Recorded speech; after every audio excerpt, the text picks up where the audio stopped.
ఏంటే ఉడి చేతులతో వస్తున్నావు? వినాయకుడు బొమ్మను కొంతమ్మని పంపానుగా.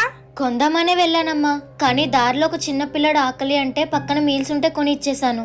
దానం చేయాలంటే 10-20 ఇవ్వాలి, అంతేగాని దేవుడికి ఇచ్చిన డబ్బులన్నీ ఇచ్చేస్తారా? 200 కదమ్మా, అడగగానే జాలనిపించి ఇచ్చాను. అదంతా కాదే, చవితి రోజు వినాయకుడిని పూజించాలి. ఇప్పుడు నేను ఎవరికి పూజ చేయాలి చెప్పు? అమ్మా, మనలో మనం చేసే పనిలో మంచితనం ఉంటే ఆ దేవుడే మనల్ని వెతుక్కుంటూ వస్తారు.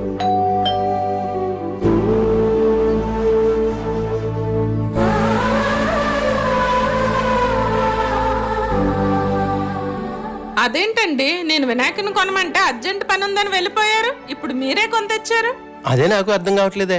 అర్జెంట్ పని మీదనే బయటికి వెళ్ళాను, కానీ తోవలో వినాయకుడి బొమ్మలు చూసినప్పటికి ఆగి కొనాలనిపించింది. దమ్మా తీసుకో.